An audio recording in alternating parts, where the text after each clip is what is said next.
নমস্কার, আপনাদের সকলকে স্বাগত আমার ইউটিউব চ্যানেলে। আমার ইউটিউব চ্যানেলটি দীর্ঘদিন ধরে রয়েছে, কিন্তু সেখানে নিয়মিত ভিডিও পোস্ট করা হয় না, হয়ে ওঠে না। নানান কাজে ব্যস্ত থাকি, আর সেই কারণে নিজের কাজ করাটা সবসময় সম্ভব হয় না হয়তো। কিন্তু ইদানিং বেশ কিছু ঘটনা ঘটছে, বেশ কিছু ঘটনা কখনো নাড়া দিয়ে যাচ্ছে, কখনো ঝাঁকুনি দিয়ে যাচ্ছে। আর তার ফলে মনে হচ্ছে যে বোধহয় কিছু বলা উচিত, কিছু করা উচিত, কিছু জানানো উচিত আপনাদের। আমার ভাবনা চিন্তা। এটা একান্তই আমার ব্যক্তিগত ভাবনা চিন্তা। আমি যেখানে কাজ করি, সেখানকার ভাবনা চিন্তা এটা নাও হতে পারে। হয়তো নয়ই। কিন্তু এটা একেবারেই ব্যক্তিগতভাবে আমার ভাবনা চিন্তা। আর সেই ভাবনা চিন্তাগুলোই আপনাদের সঙ্গে শেয়ার করব বলে আ এসেছি। আজকে একটা আ বিশেষ বিষয় নিয়ে এসেছি। আপনারা জানেন আমি Facebook এ আপডেটও দিয়েছিলাম। আমার যে Facebook পেজটি রয়েছে সেখানে Facebook প্রোফাইলটি রয়েছে। যদিও সেটি প্রফেশনাল প্রোফাইল। আর তাই সেখানে জানিয়েছিলাম এই ভিডিওর লিংকও সেখানে দেয়া থাকবে। যারা আমার YouTube ফলো করবেন তারা আমার Facebook টিও ফলো করবেন। তাহলেই নিয়মিত আপডেটগুলো পেতে থাকবেন। কিন্তু এই মুহূর্তে আ বিগত বেশ কয়েকদিন ধরে বেশ কিছু ফিল্ম গত বছরের ডিসেম্বর মাসেও বেশ কয়েকটি বাংলা ছবি রিলিজ করেছিল।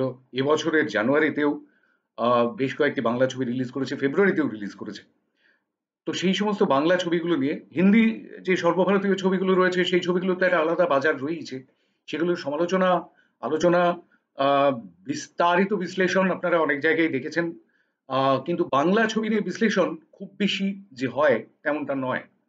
তাই আমার মনে হলো যে একটি ছবি, যে ছবিটির পিছনে একটা ইতিহাস রয়েছে, সেই ছবিটি নিয়ে কিছু কথা বলা দরকার।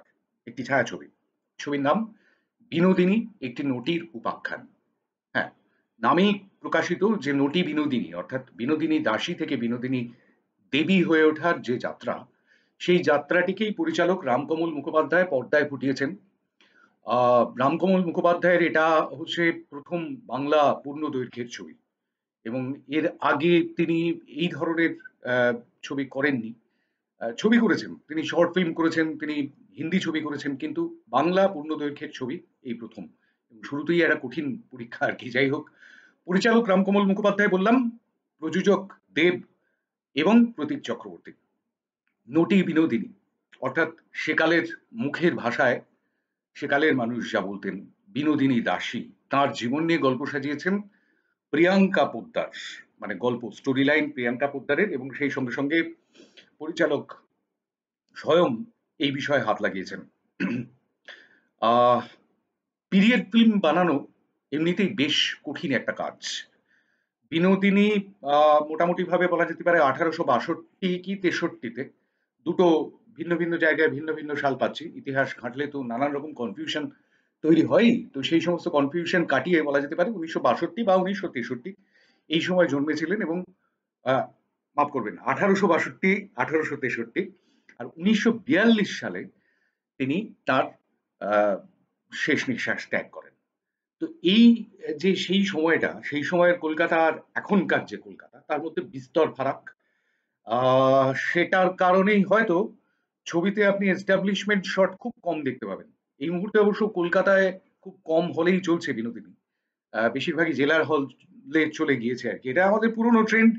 কলকাতায় ১ম ৩-৪ সপ্তাহে যা ব্যবসা করতে পারল, তারপর জেলায় ঠেলে দাও ছবিটাকে। ছবিটা যদি কেউ সময়ের অভাবে দেখতে নাও পেয়ে থাকেন, তাহলে তার আর দেখার উপায় থাকবে না। তো এটা একটা পুরনো ট্রেন্ড।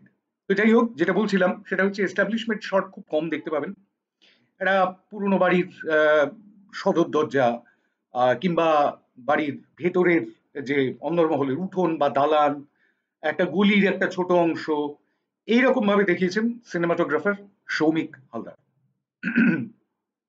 অন্দরসজ্জা কিন্তু সেদিক দিয়ে মোটামুটিভাবে যথাযথভাবে দেখানোর একটা চেষ্টা করা হয়েছে। আ পতিতাপল্লীর কোনো এক দেহোপজীবিনীর ঘর, আ মানে কোনো একজন আ রূপোপজীবিনীর ঘর কিরকম হতে পারে? সেখান থেকে নাট্যাচার্য গিরিশ ঘোষের বাড়ির অন্দরমহল বা বিনোদিনীর অভিনেত্রী হয়ে ওঠার পরে বাড়ির অন্দরমহল।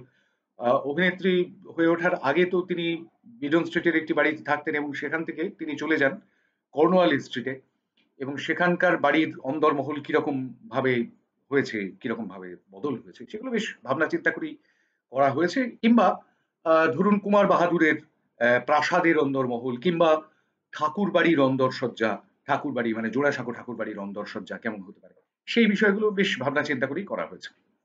তো এই দিকটা থেকে বেরিয়ে এসে এবার একটুখানি মেকআপ, পোশাক, গয়না অত্যন্ত গুরুত্বপূর্ণ, ওয়ার্ডরোব, সেই দিকটাতে যদি একটুখানি নজর রাখা যায় তাহলে সেটা নিয়ে আলাদা করে বলার কিছু নেই। তবে দু একটা কথা একটু বলতেই হবে।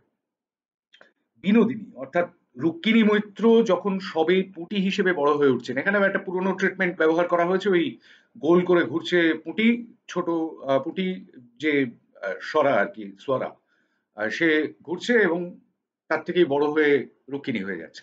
এটা একটা পুরনো ট্রিটমেন্ট, ছোট থেকে বড় হয়ে ওঠার সেই পুরনো ট্রিটমেন্টটা এখানেও ব্যবহার করা হয়েছে। কিন্তু যখন পুঁটি হিসেবে বড় হয়ে উঠছেন রুক্মিণী, তখনই তার ফেসিয়াল করা মুখ দেখতে পাওয়া যাচ্ছে, নিপুণভাবে প্লাক করা ভুরু, আমার মতন এরকম গজগজে ভুরু নয়, স্পা করা চুল, হুম?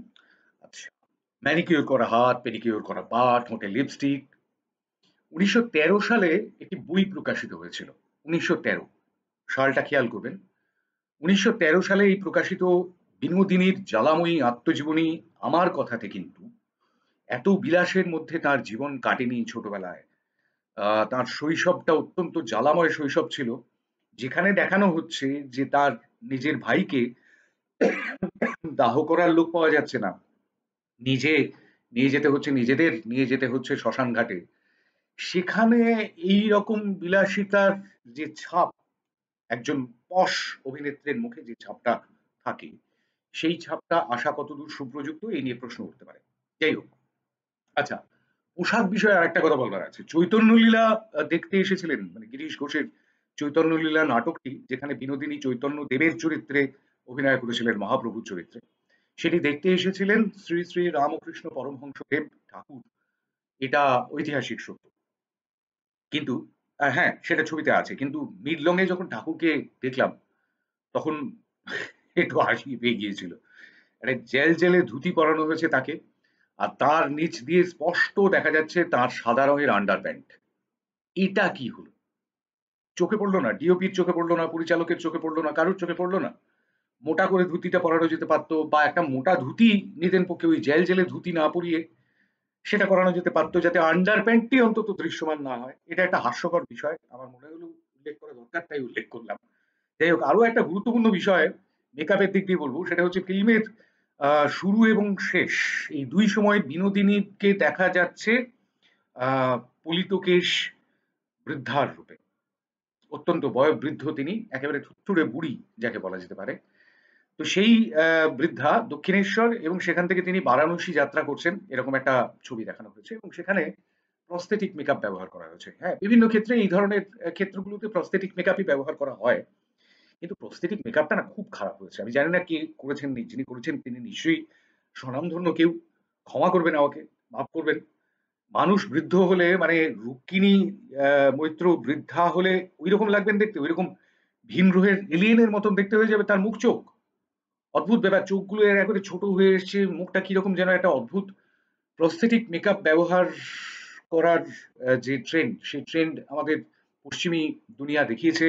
আমাদের দেশেও ভীষণ ভালো প্রস্থেটিক মেকআপ কেউ কেউ বানাতে পেরেছেন, কিন্তু এটা খুব খুব খারাপ হয়েছে, খুব নিম্নমানের একটা কাজ হয়েছে, এটা বলতেই হবে। যাই হোক, আমি পয়েন্টস গুলো ভুলে যাবো বলে নোট করে রেখেছি, বুঝতেই পারছেন। আচ্ছা, এবার ক্যামেরা আর আলোর কথায় আসি। এটা খুব গুরুত্বপূর্ণ একটা বিষয়। প্রথমেই বলেছি যে খুব সীমাবদ্ধভাবে, সতর্কভাবে কাজ করতে হয়েছে ডিওপিকে। অতিরিক্ত টুকুকে ছেঁটে ফেলতে হবে এবং কাজের কাজটি করতে হবে। সেটা তিনি ভালোই করেছেন, একদম যথাযথভাবে করেছেন। কিন্তু কিছু কিছু জায়গায়, যেমন ধরুন বিনোদিনী আর রাঙাবাবু, তিনি একজন জমিদার, তারা দুজনে বসে আছেন গঙ্গার ঘাটে, ঠিক আছে? তো স্বল্প কথোপকথন, এবং তারপরেই রাহুল বোসের কাঁধে মাথা রাখছেন রুক্মিণী। তারপর শুধু নদীর বয়ে যাওয়া জল আর জল আর জল। আমার ওই জল আর জলটা যখন দেখছি, তখন না অজান্তেই আমি সাধারণত এইসব ছবি-টবিগুলো যখন দেখি, তখন একলা দেখতে পছন্দ করি। কারণ তাহলে বিশ্লেষণটা ঠিকঠাক মতন করতে পারা যায়। ক্যামেরার অ্যাঙ্গেল থেকে শুরু করে সমস্ত কিছুই। সঙ্গে কেউ থাকলে তার সঙ্গে হয়তো কথা বললাম বা আদান প্রদান হলো না ঠিকঠাক মতন, কিন্তু আমার অজান্তেই হাতটা এরকম ভাবে টিল্ট আপ হয়ে গিয়েছিল। একটা হালকা টিল্ট আপ করে আকাশে উঠলে ক্যামেরাটা ক্ষতি হতো কি, ভাববার বিষয়। আচ্ছা, তারপর ধরুন ৩টি শয্যা দৃশ্য। এই শয্যা দৃশ্য বিষয়টা আ ভারতীয় সিনেমায়, বিশেষ করে বাংলা সিনেমায় নানান রকমভাবে ব্যবহার করা হয়েছে। কখনো, কখনো খুব বোকা, বোকা ভাবেই ব্যবহার করা হয়েছে। এক্ষেত্রে ৩টি শয্যা দৃশ্য ছিল। ১ম টি এক বাবুর সঙ্গে পুঁটির মা। আ সেটা অবশ্য স্বল্প দৈর্ঘ্যের একটা টপ শট আর মিড লং দিয়ে মোটামুটিভাবে যা বোঝানোর, বোঝানো হয়ে গেছে। খুব ছোট আ ক্লিপ ছিল, ছোট্ট একটা দৃশ্য। দ্বিতীয়টি হচ্ছে কুমার বাহাদুর রূপী ওম সাহানি এবং রুক্মিণীর বর্ষার রাতে বিদ্যুৎ ঝলকের সঙ্গে দুটি দেহ তো খুব স্বাভাবিকভাবে আন্দোলিত হওয়ার কথা ছিল। তাই না? খুব স্বাভাবিক যদি হয় আরকি বিষয়টা। বুঝে নেওয়া যায় যে পরিচালক যেকোনোভাবেই হোক সেটা দেখাতে চাননি, যেকোনো কারণেই হোক সেটা দেখাতে চাননি। কিন্তু তাহলে ওরকম নিথর দুটি সংলগ্ন দেহ পাথরের মতন ওভাবে লং শটে ধরে রাখার কারণটা কি? শুনুন, ১ সেকেন্ড, ২ সেকেন্ড, ৩ সেকেন্ড যথেষ্ট লম্বা সময় মনে করা হয় ফিল্মে। কারণ ১ সেকেন্ড ভুলে যেটা দেখছেন, দর্শক সেটাকে দেখছেন অনন্তকাল। তো ওটা বেশ কয়েক সেকেন্ড ধরে স্থায়ী ছিল ওই দৃশ্যটা। অদ্ভুত একটা স্থির চিত্রের মতন। কেন যে লং শটে ওটাকে ধরে রাখা হলো জানি না। ঠিক একই রকমভাবে ৩য় যে শয্যা দৃশ্যটি সেটার ক্ষেত্রেও একই রকম এলো। মীর অর্থাৎ গুরমুখ রায়ের বেলাতেও সেম কেস হলো। একবার ক্যামেরা ঘুরে গেল এবং তারপর আবার ফিরে দেখানো হলো কাত হয়ে থাকা মীরের ওই কি একটা পোশাক বলে না? ওই পোশাক পরা পিঠ। কি বোঝানো গেল আমি ঠিক বুঝে উঠতে পারলাম না। সেটাতেও কিন্তু এই দীর্ঘ সময়ের ব্যাপারটা কিন্তু একঘেয়ে লেগেছে। একটু অন্যরকমভাবে ভাবা দরকার ছিল। এরকম কয়েকটা বিষয় নজরে পড়লো। আর আরেকটা বিষয় মনে হলো, আ সেটা হচ্ছে কয়েকটা দৃশ্য বোধহয় একাধিকবার শুট করা যেতে পারত। যেমন ধরুন নাট্যাচার্য গিরিশচন্দ্র ঘোষকে যখন এক বৃষ্টির রাতে তিনি বিনোদিনীকে অনুরোধ করতে এসেছেন, আ থিয়েটারের স্বার্থে নিজের স্বার্থ ত্যাগ করতে বলতে এসেছেন। তো সেটা বোথ সাইড থেকে, এপাশ থেকে এবং ওপাশ থেকে দুবার যদি তোলা যেত তাহলে অনেক বেশি নাটকীয় মনে হতো। এডিট টেবিলে তো কাটাছেঁড়া করে নেওয়া যেতেই পারত। আমার এরকমটাই মনে হয়েছে। আরেকটা বিষয় যেমন ধরুন বিনোদিনী যেখানে গুরমুখ রায়ের আ ডান্স হলে নাচছেন, জায়গাটা ছোট ছিল, খুবই ছোট ছিল। আর সেক্ষেত্রেও আমার মনে হয়েছে যে একই ট্রিটমেন্ট করা যেত মেবি। কিংবা টপ শটে ক্যামেরা রেখে, ওপর থেকে ক্যামেরা রেখে কিছু করা যেতে পারত। সেরকম কিছু ট্রিটমেন্ট দেওয়া যেতে পারত। একই রকমভাবে সামনের থেকেই দেখানো হয়েছে বারবার। আর মীরের যে অভিব্যক্তিগুলো, সেই অভিব্যক্তিগুলো আলাদা করে তোলা হয়েছে এবং সেটা এডিট টেবিলে মেলানো হয়েছে। সেটা পরিষ্কার বোঝা গেছে। অন্তত আমার মতন সিনেমা অজ্ঞ একজন মানুষ সেটা বুঝতে পেরেছে। আমি সিনেমার বোদ্ধা নই। নিজে যেটুকু বুঝেছি, দেখবার মনে হয়েছে সেটুকুই বলছি। আলোর ব্যবহার খুব একটা বলার মতো কিছু ছিল না সিনেমায়। বেশিরভাগ জায়গায় ফ্ল্যাট লাইট, মানে ফ্লাড লাইট নয়, ফ্ল্যাট লাইট ব্যবহার করা হয়েছে। ২-১ বার সামান্য ভেরিয়েশন পাওয়া গিয়েছে। যেমন ধরুন গিরিশ ঘোষের বাড়ি, তার অন্দরমহলে বা রিডিং ল্যাম্প জ্বলছে বা সেটা বিনোদিনীর মুখে পড়ছে এরকম। বিনোদিনীর সাজের টেবিল সেখানেও আলোর ব্যবহার হয়েছে ভালো রকমভাবে। বা কুমার বাহাদুরের শয্যা দৃশ্য, সেখানেও শয্যাগৃহ, সেখানেও বেশ কিছুটা আলোর ব্যবহার দেখতে পাওয়া গেছে। ফাটাফাটি কিছু নয়, ওই আরকি। এবারে অভিনয়ের কথায় আসা যাক। সবচেয়ে বড় যে বিষয়টা না, ভিডিওটা বড় হয়ে যাচ্ছে কিন্তু কিছু করার নেই, অনেকগুলো কথা বলবার। ১ম এই আসবো রুক্মিণী মৈত্রর কথায়। একজন অতি আধুনিক অভিনেত্রী। শুরুতেই বললাম একজন পশ অভিনেত্রী। তিনি যখন ঊনবিংশ শতকের একজন অভিনেত্রীর, মাথায় রাখতে হবে ১৮৭৪ সালে ১ম স্টেজ অ্যাপিয়ারেন্স হয় ন্যাশনাল থিয়েটারে, ১ম অভিনয় করেন। তার আগে অবশ্য ওই পুঁটির ছেলেবেলার যে অভিনয়ের দৃশ্যগুলো ওগুলোকে বাদ দিন। একদম পূর্ণ বয়স্ক, মানে প্রাপ্তবয়স্ক অবস্থায় বিনোদিনী যখন অভিনয় করতে আসছেন, সেটা ১৮৭৪ সাল। সেই সময়ের একজন অভিনেত্রীর ভূমিকায় অভিনয় করছেন যখন রুক্মিণী, তখন আরো একটু ভালোভাবে তার জীবনটা স্টাডি করা উচিত ছিল। একেবারেই অন্যান্য যে ক্যারেক্টার গুলো, সেই ক্যারেক্টার গুলোর সাথে মিলে সেই ম্যানারিজম গুলো চলে আসছিল। যেহেতু এটা পিরিয়ড ফিল্ম, বিশ্লেষণ করলে তো খটকা লাগবেই, কিছু করার নেই। না, ওই চেহারার স্থূলতা, কৃশতা, মোটা, রোগা, জিরো সাইজ ইত্যাদি, ইত্যাদি বিষয়গুলো নিয়ে কথা বলব না। কারণ ওগুলো অত্যন্ত মোটা দাগের সমালোচনা। ওই সমালোচনাগুলোর মধ্যে যাব না। অনেকেই সেরকম করেছেন দেখলাম ফেসবুকের পাতায়। তবে এটা বলতে বাধ্য যে রুক্মিণী মৈত্র কিন্তু এখন অনেক বেশি equipped আগের থেকে। একদম শুরুর দিকে যেরকমটা দেখেছিলাম, সনক ছবিটার থেকেই বোধহয় তিনি নিজেকে বদলাতে শুরু করেছেন কাটাছেঁড়া, ভাঙাচোরা ইত্যাদির মাধ্যমে। অনেক বেশি equipped, অনেক বেশি সশস্ত্র মনে হলো রুক্মিণী মৈত্রকে। আচ্ছা, এই ফিল্মটা ১ম বার দেখেছি। ২য় বার যদি কেউ দেখতে অনুরোধ করেন, মানে বলেন যদি, "এই আমার সঙ্গে চলো সিনেমাটা দেখব।" যদি অনুরোধ করেন তাহলে আমি একটি মাত্র কারণে রাজি আছি। একটি মাত্র কারণ। সেটা হচ্ছে কৌশিক গঙ্গোপাধ্যায়। হ্যাঁ, তার শুধুমাত্র তার অভিনয়ের জন্য, তার বিহেভিয়ারটা শেখার জন্য আমি আরো একবার এই সিনেমাটা দেখতে রাজি আছি।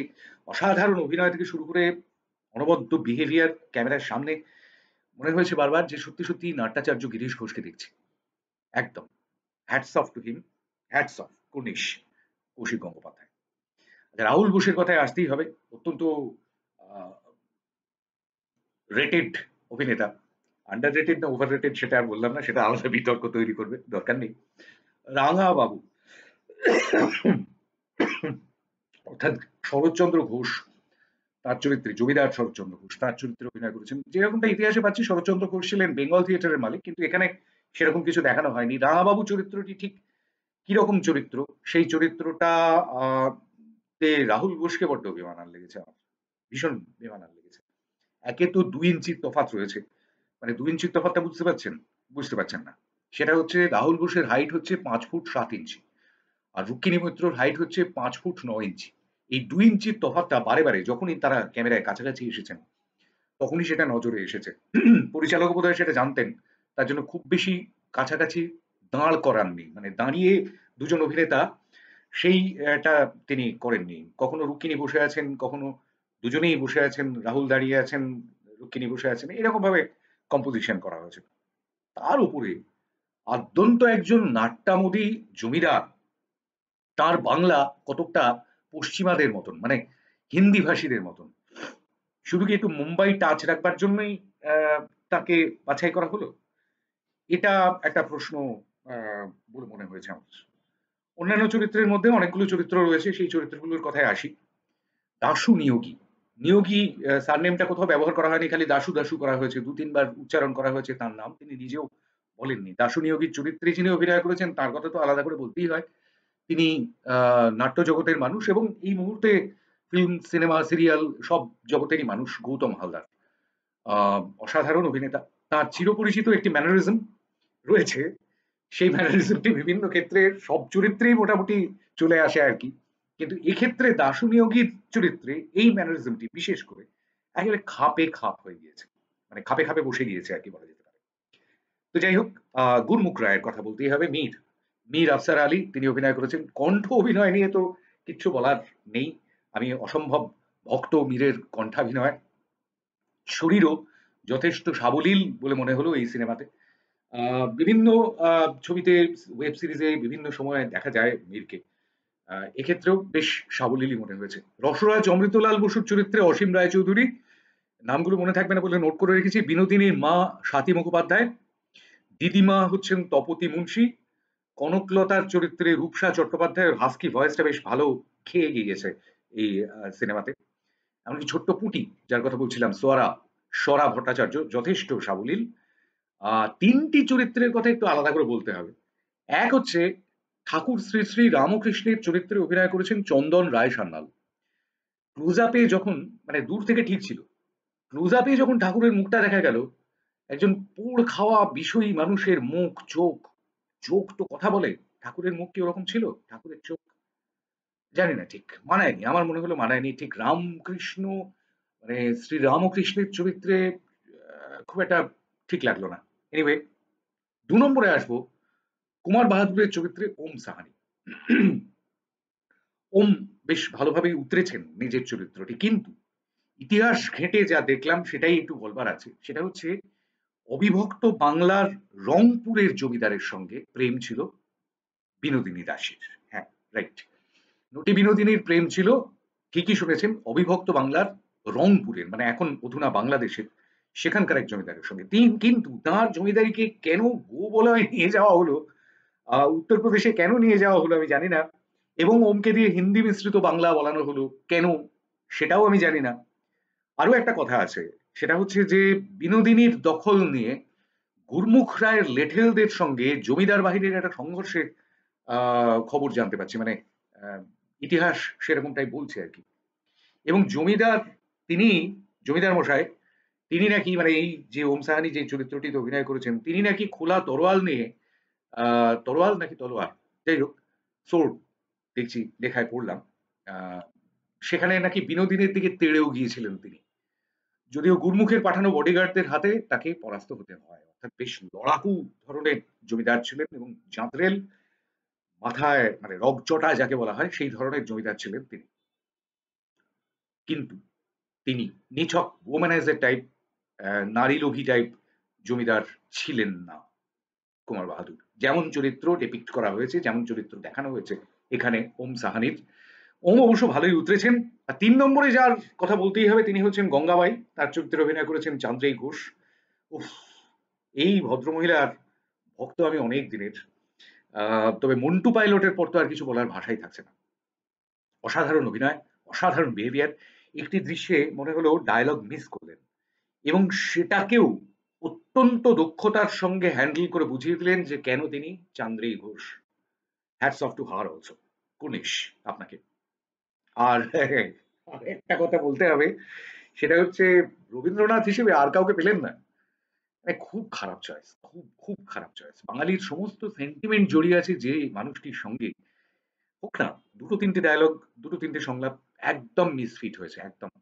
আহ, খুব খারাপ লেগেছে আমার ওই রকম রবীন্দ্রনাথ দেখতে। জ্যোতিরিন্দ্রনাথ অবশ্য ঠিকঠাক বলেই মনে হয়েছে। যাই হোক, জ্যোতিরিন্দ্রনাথ চরিত্রে আমি ভাবছিলাম যে অতিথি শিল্পী হিসেবেও যদি আবির চট্টোপাধ্যায়কে পাওয়া যেত, তাহলে ভারী ভালো হতো। আর রবীন্দ্রনাথ ভেবে দেখতে পারতেন কাউকে, একটা স্ক্রিন টেস্ট তো নেওয়া যেত। যাই হোক, আচ্ছা, এবার ফিল্মের মিউজিকের কথা বলতে হবে।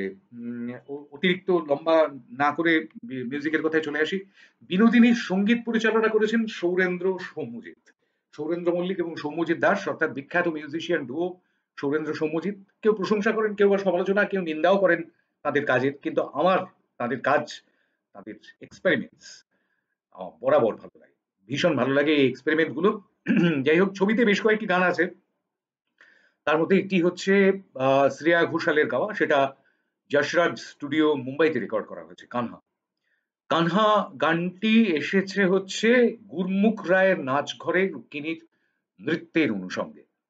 অসাধারণ গান, শ্রেয়া ঘোষালের আমি বরাবরের ফ্যান, কিছু বলার নেই। আর ওম রুক্মিণীর প্রেম দৃশ্যের সঙ্গে একটি রবীন্দ্রসঙ্গীত, এবং তার সঙ্গে মিলিয়ে মিশিয়ে আজি বড় রাতে, এটা আর একটা ট্র্যাক। সৌম্যজিৎ গেয়েছেন আর অন্বেষা গেয়েছেন, অন্বেষা দত্তগুপ্ত। অসাধারণ বললেও কম বলা হবে, আমার ভীষণ ভালো লেগেছে গানটা, বারবার শুনছি, সেটা ইউটিউবে রয়েছে। তো যাই হোক, সেই সব গান তো এখন শোনাতে পারবো না, তার কারণ তাহলে কপিরাইট খেয়ে যাবো। বিনোদিনীর স্টেজ পারফরমেন্সে চৈতন্য লীলা নাটকে গিরিশচন্দ্র ঘোষের হরি মন মজায় লুকালে কোথায়, গানটা গেয়েছেন সুচিস্মিতা চক্রবর্তী, সুপ্রযুক্ত সঙ্গে শেষে সমবেত হরিবোল। অসাধারণ, মানে পুরো হলটা গমগম করছিল আর কি। গ্র্যান্ডিয়ারটা তৈরি হয়ে গিয়েছে, মেড দ্য গ্র্যান্ডিয়ার। যাই হোক, আর রেখা ভরদ্বাজের কণ্ঠে একটি ফোক টাইপ ভাইসা যাইব ব্যবহার করা হয়েছে, সেটাও একটা অরিজিনাল নাম্বার। আরো দুটো কথা আছে বিনোদিনীর রচিত, আমি চাই না চাই না চাই না রে তোর ওজন করা ভালোবাসা, সেটা এক সময় মুখে মুখে ঘুরতো কলকাতাবাসীর। এটি গেয়েছেন আইভি বন্দ্যোপাধ্যায়, এবং বিনোদিনীর থিমেও তাঁরই কণ্ঠ, সেটাও ভালো লেগেছে বেশ। শেষে কয়েকটা কথা বলে শেষ করি। ১৫৪ নয়, একটি ভিডিওতে বা একটি লেখায় দেখলাম ১৫৪, ১৫৪ নয়, ১৪৫ নম্বর বিধান সরণি। সেটি হচ্ছে শ্রীধর কুঠি, যেখানে জন্মগ্রহণ করেছিলেন বিনোদিনী। সেখানে আর ফিরে এসেছিলেন কিনা জানা যায়নি, ছবিতে যেরকম দেখানো হয়েছে সেখানে আরেকবার ফিরে আসছেন, কিন্তু সেরকম কিছু ইতিহাস ঘেঁটে পাচ্ছি না। এই শ্রীধর কুঠিতেই জন্মগ্রহণ করেছিলেন ১৯৬২ কিংবা ১৮৬২ কিংবা বারবার ১৯০০ হয়ে যাচ্ছে, ১৮৬২ কিংবা ১৮৬৩ সালে বিনোদিনী। এই বাড়িটির সামনে, এই বাড়িটি তো আর নেই, ওইখানে ওই জায়গাটিতে ২০১২ বা ২০১৩, অর্থাৎ বছর ১২ আগে, তার সামনের ফুটপাতে একটি পাথরের ফলক বসানো হয়েছিল তার নামে। চেতনা গণসংস্কৃতি সংস্থার উদ্যোগে এই পাথরের ফলকটি বসানো হয়। ২০২৩ সালে খবরের কাগজেও বেরিয়েছিল যে ভগ্নপ্রায় অবস্থায় সেটিকে উপড়ে পড়া অবস্থায়, উপড়ে যাওয়া অবস্থায় পড়ে থাকতে দেখা যাচ্ছে, সেই ছবিও দেখেছিলাম আমরা। খবরের মানুষ, সুতরাং সেই খবর ভুলিনি। 2023 এই খবরটি প্রকাশিত হয়েছিল। একটি সংবাদপত্র সেটি এক্সক্লুসিভ স্টোরি করেছিল। 2023 যখন এই উপড়ে পড়ছেন তার নাম ফলকটি, স্মৃতি ফলকটি, সেই সময় কিন্তু তৈরি হতে শুরু করেছে তার নামাঙ্কিত এই সিনেমাটি। হ্যাঁ, এই সিনেমাটি তৈরি হচ্ছে সেই সময়েই। তাঁর ছায়াছবি, তাঁর উপর তৈরি ছায়াছবি, তাঁর ইতিহাসের উপর তৈরি ছায়াছবি তৈরি হচ্ছে সেই সময়। এটা একটা juxtaposition বলে মনে হয়েছে, তাই উল্লেখ করলাম। একটা অদ্ভুত বিরোধ। তার জীবন নিয়ে, অর্থাৎ নটি বিনোদিনীর জীবন নিয়ে চলচ্চিত্র এর আগেও আহ, তৈরি হয়েছে, বাংলাতেই তৈরি হয়েছে। কিছুদিন আগে ফিল্ম ডিরেক্টর প্রদীপ সরকার হিন্দিতে তার উপর একটি ছবি করবার পরিকল্পনা করেছিলেন কঙ্গনা রানাওয়াতকে কেন্দ্রীয় চরিত্রে ভেবে, মানে বিনোদিনীর চরিত্রে। কিন্তু পরিচালকের অকাল মৃত্যুতে সেই প্রজেক্ট অধরাই রয়ে যায়, আর সেই ছবি হয়নি। রামকমল মুখোপাধ্যায়, যিনি এই ছবিটির পরিচালক, আহ, একাধিক শর্ট ফিল্ম করেছেন। শুরুতেই বলছিলাম, হিন্দিতে পূর্ণদৈর্ঘ্যের ছবি করেছেন, কিন্তু বাংলায় এর আগে করেননি। প্রাথমিকভাবে 2018-তে তিনি অ্যানাউন্স করেছিলেন যে তিনি নটি বিনোদিনীকে নিয়ে ছবি করতে চলেছেন। 2019-এ কাজ শুরু হয়েছিল, কিন্তু করোনার কারণে আপনারা সকলেই জানেন যে 2 বছরের জন্য মোটামুটিভাবে পিছিয়ে যায় কাজটা। 2019, 2020 আমরা তো কিছুই পাইনি সেই সময় নতুন করে। এমনকি প্রথিতযশা অভিনেতা অভিনেত্রীরাও বাড়িতে বসে শর্ট ফিল্ম, শর্ট রিলস তৈরি করছিলেন। খুবই দুঃখের বিষয় এবং খুবই করুণ সময় কেটেছে আমাদের সেই করোনা কালে। আর সেই সঙ্গে আরো একটা সমস্যা পরিচালকের মাথা ব্যথার কারণ হয়ে দাঁড়িয়েছিল। সেটা হচ্ছে বাজেট। আমাদের বাংলায় যেভাবে তৈরি হয়, আমরা যখন ফিল্ম অ্যাপ্রিসিয়েশন এর কোর্স করেছিলাম, সাংবাদিকতার কোর্স করেছিলাম, সেই সময় পড়াশোনা করবার সময় জেনেছিলাম যে আহ, প্রথমে গল্প তৈরি হয়, তারপর তাতে কারা অভিনয় করবেন, কি হবে বাজেট, ইত্যাদি ইত্যাদি। তারপরে সেই বাজেটটা কোথা থেকে পাওয়া যাবে সেইটা ভাবনা চিন্তা শুরু হয়। কিন্তু আদতে কাজটা এরকম ভাবে হয় যে বাজেটটা কত পাওয়া যাবে সেইটা ভাবনা চিন্তা করে সেই অনুযায়ী গল্প হয়, সেই অনুযায়ী চরিত্র নেওয়া হয়, ক্যারেক্টার, কি ক্যারেক্টার আছে তাতে কোন অভিনেতাদের নেওয়া হবে সেই সবগুলো ভাবা হয়। এখন পুরো ব্যাপারটা উল্টে গিয়েছে আর কি। তো সেই বাজেট নিয়ে মোটামুটি 2 বছর ধরে রামকমলকে ঘুরতে হয়েছে। শেষ পর্যন্ত সাংসদ অভিনেতা দেব এবং প্রতীক চক্রবর্তী এগিয়ে এসেছেন এবং প্রায় 4.5 কোটি টাকা খরচ হয়েছে, বাজেট ছিল এই সিনেমার। আমি জানি না শেষ পর্যন্ত সেটা বেড়ে গিয়ে কতই দাঁড়িয়েছে। তৈরি হয়েছে 151 মিনিটের, 151 মিনিট। ওই পুরোহিতকে দক্ষিণা দেওয়ার মতন 151 হয় না, 51 টাকা, 151 টাকা, ওই রকম 151 মিনিটের এই ছবি। সেটা কতটা আহ পাতে দেওয়া গিয়েছে দর্শকদের, সেটা তো দর্শকরাই বলবেন। বিনোদিনী যে রিলিজ করেছে গত 23শে জানুয়ারি, আমি তার সপ্তাহ দুয়েক পরে সিনেমাটা দেখতে গিয়েছিলাম। কিন্তু ব্যালকনিতে বসে দক্ষিণ কলকাতার একটি নামকরা হলে যখন দেখছি সিনেমাটি একলা একলা, সেই সময় কোনার দিকে বসে দেখতে পেলাম যে মোটামুটি ভাবে ফাঁকা, দর্শক আসন শূন্য প্রায়। কিছু কিছু মানুষজন রয়েছেন, হ্যাঁ শুরুর দিকে হাউসফুল হয়েছিল, কিন্তু তারপর তারপর এই দর্শক আসন শূন্য অবস্থায় বাংলা সিনেমার পাশে এসে দাঁড়ান যারা বলেন, তারা কোথায় এসে দাঁড়ালেন, কোথায় এসে হলে বসলেন জানি না। ওটিটি প্ল্যাটফর্মে কবে আসবে তার জন্য হয়তো অপেক্ষা করছেন। কিন্তু এটা বাংলা সিনেমার পক্ষে যথেষ্ট ক্ষতিকর, এটা একটু ভেবে দেখবেন। যাই হোক, এই প্রসঙ্গে আরেকটা কথা বলা প্রয়োজন। 1883 সালে 68 নম্বর বিডন স্ট্রিটে বিনোদিনীর নামে বি থিয়েটারের বদলে স্টার থিয়েটার স্থাপিত হয়। জানেন আপনারা, তার পেছনে রয়েছেন গিরিশচন্দ্র ঘোষ, অমৃতলাল বসু, আরো অনেকে রয়েছেন যারা বিনোদিনীর নামে এই বি থিয়েটার করতে দেননি। একজন দেহোপজীবিনীর নামে, যদিও তিনি সেরকম ভাবে দেহোপজীবিনী কোনোদিনই ছিলেন না, ইতিহাস সেরকমটাই বলছে না, অন্তত প্রেম ছিল তার একাধিক জনের সঙ্গে, কিন্তু পতিতা ছিলেন না বিনোদিনী। কিন্তু তার নামে একটি থিয়েটার হবে এটা মেনে নিতে পারেননি তারা, আর তাই নামকরণ হয় স্টার থিয়েটার।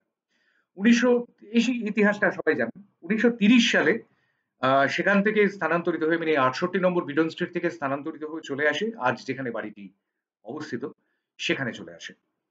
গত বছর 2024-এর ডিসেম্বরের শেষের দিকে, মানে 30শে ডিসেম্বর সন্দেশখালীতে একটি সভায় মুখ্যমন্ত্রী মমতা বন্দ্যোপাধ্যায় এই ঐতিহাসিক থিয়েটারের নাম বদলের ঘোষণা করেন এবং জানুয়ারির গোড়ার দিকেই কর্পোরেশনের যাবতীয় কাজকর্ম মিটে যায়, মানে কলকাতা কর্পোরেশনের কাজকর্ম মিটে যায় এবং আনুষ্ঠানিকভাবে স্টার স্টার থিয়েটারের নাম বদলে যায় এবং হয়ে যায় বিনোদিনী থিয়েটার।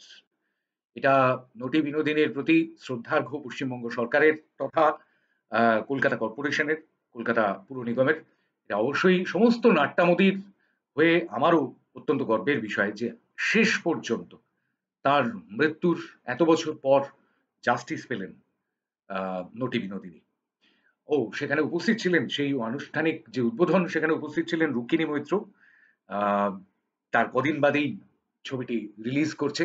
সুতরাং সেটা একটা কি পয়েন্ট হয়ে দাঁড়িয়েছিল এই ছবির। তো এই মোটামুটি কথাবার্তাগুলো যেগুলো বলার ছিল, ৩০ মিনিট হয়ে গিয়েছে, অতএব শেষ করতে হবে ভিডিওটা। ঐতিহাসিক বিষয় নিয়ে ফিল্ম, আ সেখানে কতটা ইতিহাস মানা হলো বা হলো না, তার থেকেও বড় কথা, আমি আমার যে থাম্বনেল, সেই থাম্বনেলে এটাই বলতে চেয়েছি। সবচাইতে যে বড় কথা, সেই সিনেমাটি রসোত্তীর্ণ হলো কিনা। আর সেটাও কতটা রামকমলের হলো, কতটা রুক্মিণীর হলো, আর কতটা বিনোদিনীর হলো, সেই প্রশ্নটা অবশ্যই থাকবে দর্শকদের জন্য। পরবর্তীতে আবারও অন্য ভিডিও নিয়ে চলে আসবো। আর দেখতে থাকবেন, সাবস্ক্রাইব করবেন, লাইক করবেন, শেয়ার করবেন বন্ধু-বান্ধবদের সঙ্গে। যদি ভিডিওটা যথাযথ মনে হয়, যদি কোনো প্রশ্ন থাকে, যদি কোনো কনফ্লিক্ট থাকে মাথার মধ্যে, যদি কোনো রকম বিষয় থাকে, তাহলে সেটা লিখতে ভুলবেন না। কমেন্ট বক্স ওপেন থাকবে আপনার জন্য। আজকের ভিডিওটা এখানেই শেষ করছি। পরবর্তী ভিডিওতে আবার দেখা হবে। নমস্কার।